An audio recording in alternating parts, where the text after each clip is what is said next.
las ideologías extremistas están llevando al mundo a situaciones muy, muy complejas. Y sobre todo porque la pregunta que uno tendría que hacerse es que todo lo que se diga anti estos movimientos, lo que están contribuyendo es a dividir más la sociedad, a hiperpolarizar las Sí. narrativas, a generar fricciones sociales. Pero lo más lamentable es que parece que están enfocados en sus intereses particulares, ideológicos, y no en los problemas reales de los ciudadanos. Por ejemplo, tú tienes más de 700 millones de personas que padecen hambre en el mundo, más de 770 millones de personas que no tienen acceso. Ya está con nosotros el analista internacional, consultor político Orlando Goncalves. Buenos días. Buenos días, ¿cómo están? Un gusto, como siempre, compartir con ustedes y con la audiencia.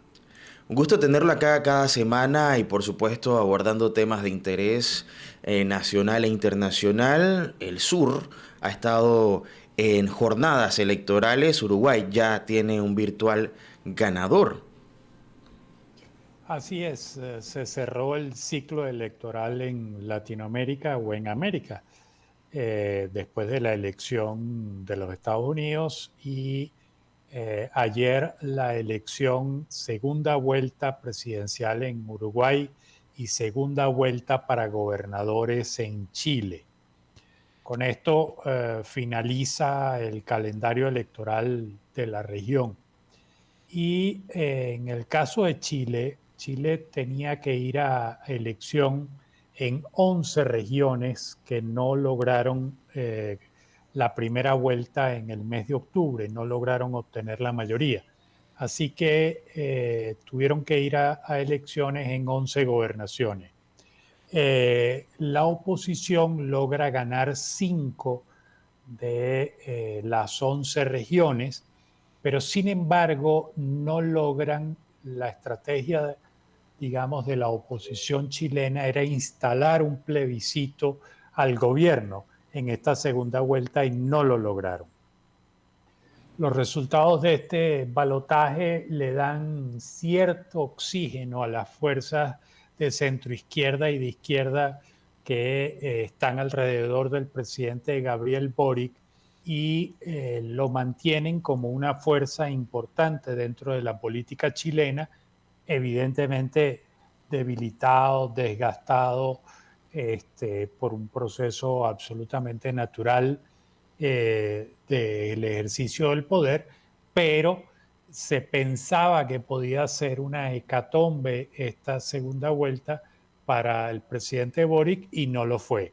De hecho, el presidente Boric destaca de sobremanera que ganó, quien más ganó fue el discurso de integración, el discurso de unidad y que quedó desterrado los discursos divisores y los discursos estigmatizantes. Por otro lado, en el Uruguay se celebraba la segunda vuelta entre Yamandú Orsi del Frente Amplio y Álvaro Delgado de la coalición oficialista y logra la victoria por un margen pequeño de apenas 90.000 votos Yamandú Orsi del Frente Amplio, con lo cual regresa al poder el Frente Amplio que había sido desplazado del mismo por el presidente conservador Luis Lacalle Pou en la elección pasada. El presidente Orsi promete fundamentalmente ser el presidente del crecimiento nacional.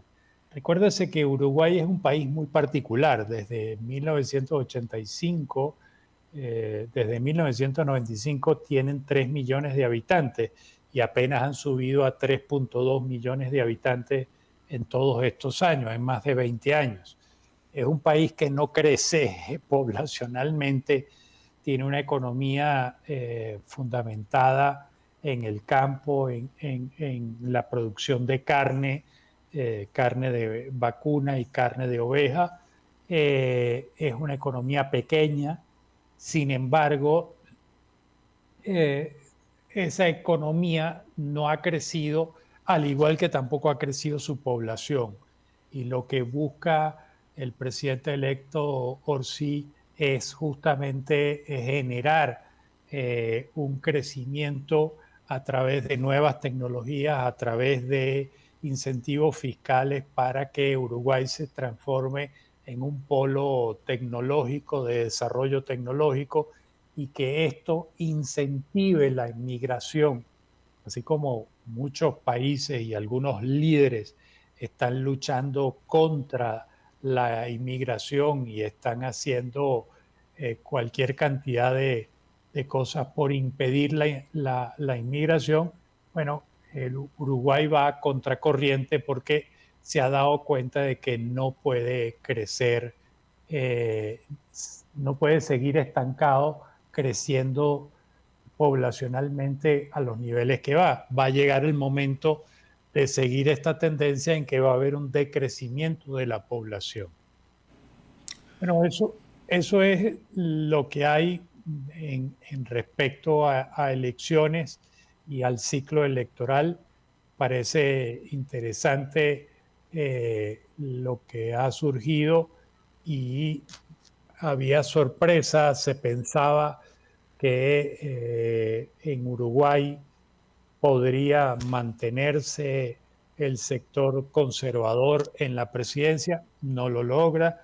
Se pensaba que en Chile que el sector conservador o de derecha arrasaría en esta segunda vuelta y no lo hizo. Así que bueno, estamos ante un péndulo que gira y cambia en función de las realidades locales. Claro que sí. Tengo que preguntarle, don Orlando, sobre digamos, posturas que se están viendo en el sur, que como usted lo decía, se pensaba que en Chile la derecha iba a arrasar, pero en Uruguay es todo lo contrario, sale vencedor la izquierda. ¿Cuánto, digamos, papel tiene en todo esto la figura de Pepe Mujica? Porque se ha escuchado también que el señor Orsi era el delfín de Mujica.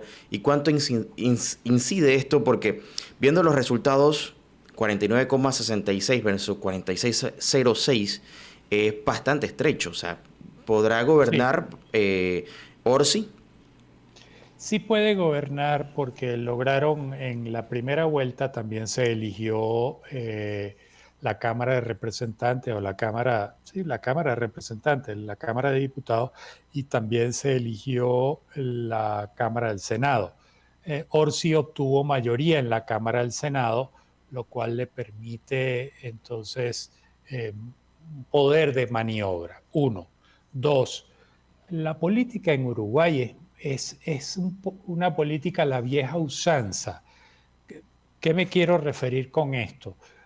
Hay adversarios políticos, pero se respetan, y además de que se respetan, hay líneas que no se cruzan. Entonces, es fácil para ellos llegar a un acuerdo que complazca a ambas partes, y se respetan los acuerdos, cosa que no estamos viendo en la mayoría del mundo. No, los gobernantes en muchas partes del mundo pues no logran hacer coaliciones que les brinden un piso político sólido, ni logran hacer acuerdos para avanzar en sus proyectos. En este caso, en el Uruguay es distinto, la posición es distinta. La incidencia de Pepe Mujica, pues Pepe Mujica se volvió un ícono latinoamericano, sin duda, y la verdad es que los hechos de corrupción que tuvo el gobierno del presidente Lacalle lo dañaron esa administración, y también algunas actitudes del propio presidente Lacalle Pou generó este contraste. Por un lado, tú tienes a un expresidente, Pepe Mujica, humilde, que vive en su misma casita de toda la vida, con su famoso Volkswagen de hace 30, 40 años. Y por el otro lado, entonces tienes un presidente Lacalle que se pasea los fines de semana en una Harley Davidson de $50,000. Entonces, ese contraste, el Frente Amplio lo usó y lo explotó y generó un contraste importante y sin duda, la figura del expresidente Mujica ayudó. Claro, ahora me surge otra inquietud, porque Latinoamérica sigue siendo esa región más desigual del planeta y he estado viendo que el señor Marco Rubio ha propuesto hacer una coalición de países de derechas. ¿Cómo esto podría incidir cuando la realidad social hace que el discurso de la austeridad, de las ayudas, las subvenciones, los subsidios, calan más sobre todo en las personas más necesitadas? Mira, más que una coalición de derecha, y es lo preocupante en mi opinión, es que él lo plantea como una coalición anti-izquierdista. Para mí todo lo que diga, yo pudiera estar equivocado, pero para mí todo lo que diga anti es algo de corta duración y es algo que evidentemente no integra a la gente y no busca unir, sino más bien dividir. Entonces, pero además el nominado a secretario de Estado de los Estados Unidos, el senador Rubio, plantea esta coalición antiizquierda como una unión de una nueva generación de líderes potencialmente proamericanos. Es decir, lo que me interesa, estoy hablando desde la posición del senador Marcos Rubio, es que tengan dos características. Primero, tienen que ser proamericanos y segundo, tienen que ser antiizquierdistas. Eso me parece que es divisor y estigmatizante.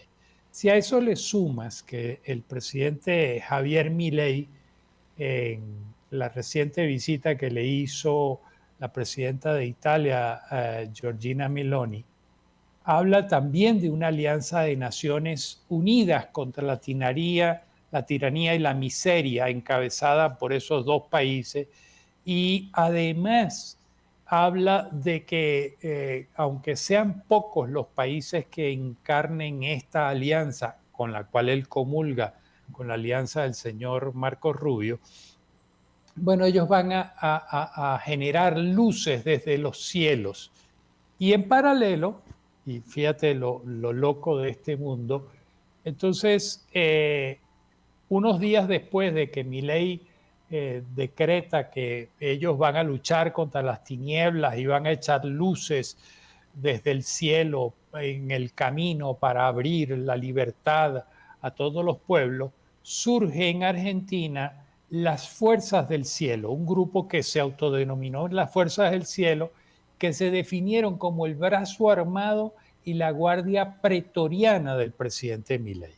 Entonces, por un lado tienes la alianza o la coalición antiizquierdista conformada por líderes proamericanos y por otra entonces esta alianza de naciones contra la tiranía y la miseria, que son, y por el otro lado el brazo armado y la guardia pretoriana de Milei.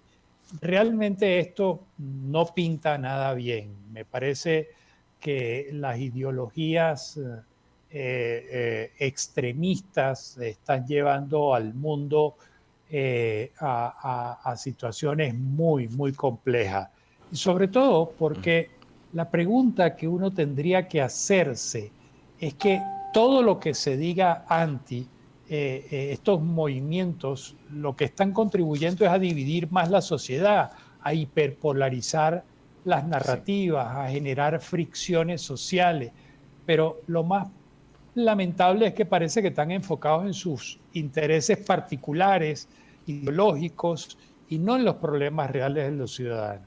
Por ejemplo, tú tienes más de 700 millones de personas que padecen hambre en el mundo, más de 770 millones de personas que no tienen acceso a servicios básicos de agua, 3.500 millones de personas que carecen de un saneamiento seguro, 675 millones que carecen de electricidad, Entonces, estas ligas anti realmente van a resolver los problemas de los ciudadanos o realmente deberíamos enfocarnos en alianzas globales para resolver problemas tan básicos como los que te acabo de mencionar, que cuando tú miras todos los avances tecnológicos y científicos que hay en el mundo, la verdad es que es una vergüenza para la sociedad que siga habiendo tanta gente sufriendo tantas calamidades.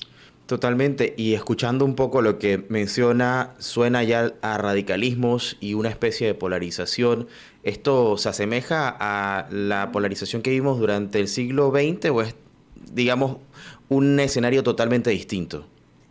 Yo creo que es mucho más fuerte, porque antes se debatía en función de modelos de visualizar la gestión de gobierno o modelos de gobernanza.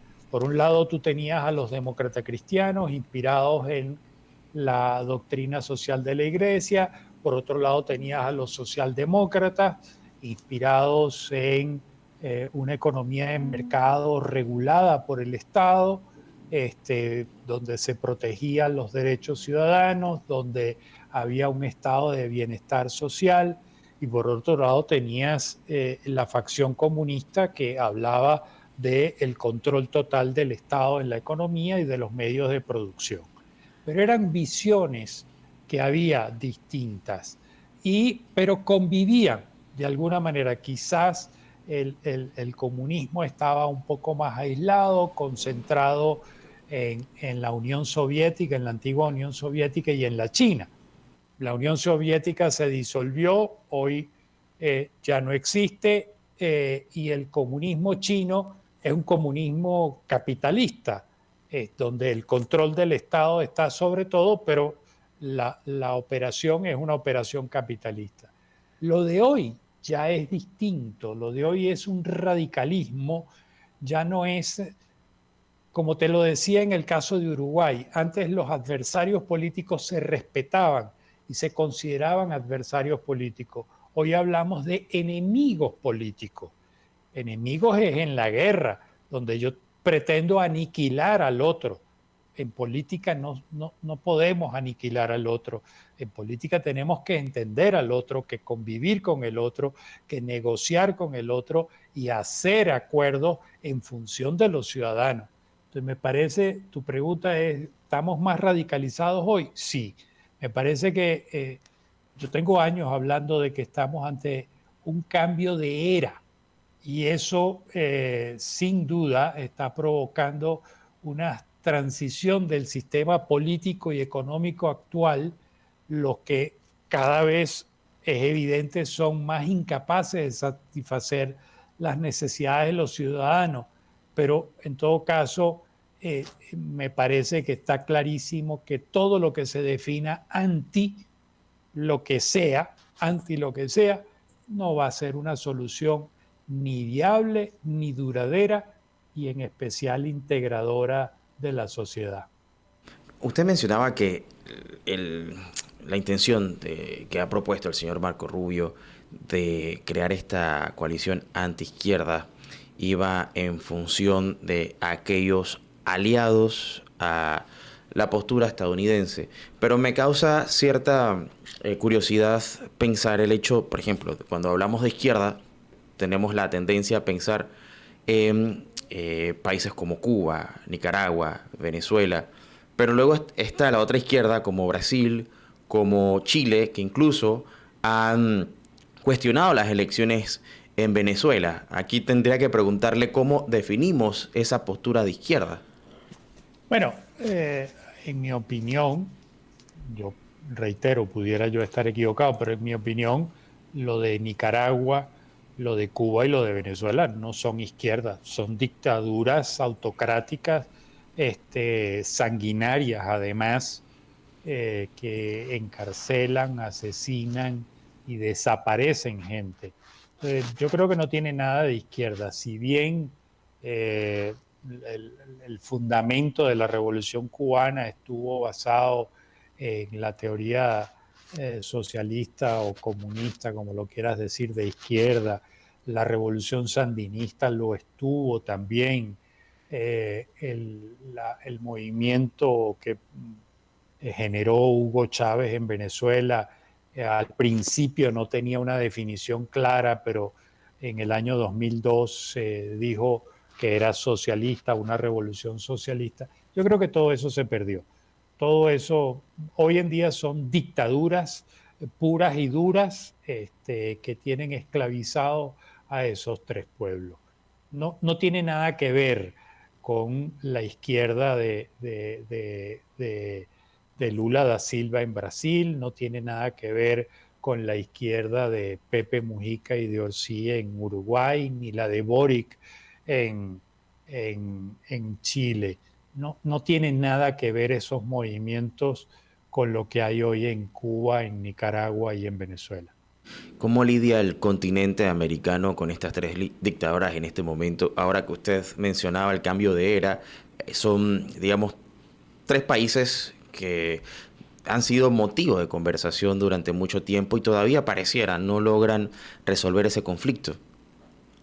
Mira, lamentablemente me parece que el continente y el mundo está mirando para otro lado. Se hacen los locos, no hay mecanismos internacionales capaces de ejercer una presión lo suficientemente grande para que se respete la democracia y los derechos humanos. Parte de este cambio de era es que la política antes se trataba de los principios democráticos y de los derechos humanos. Hoy día la política pareciera ser que se basa en intereses. Y entonces si a mí como país me interesa, bueno, acepto y tolero ciertas situaciones. Me parece que eso es peligrosísimo y eso pone en riesgo nuestra libertad y pone en riesgo derechos fundamentales de cualquier sociedad libre. Por eso te decía hace un momento, pareciera que estamos, el sistema político y económico imperante en el mundo pareciera que está muriendo. ¿Qué viene? Vaya usted a saber qué viene, pero no pinta bien en todo caso.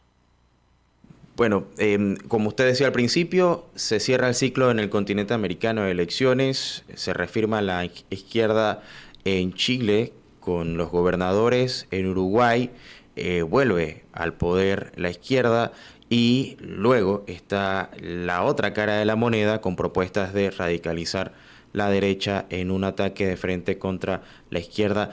Un escenario que, como usted dice, vaya uno a saber qué es lo que va a ocurrir y seguramente esto lo pudiéramos ir ahondando la próxima semana, si le parece, don Orlando Goncalves, en materia política internacional en el continente y el mundo.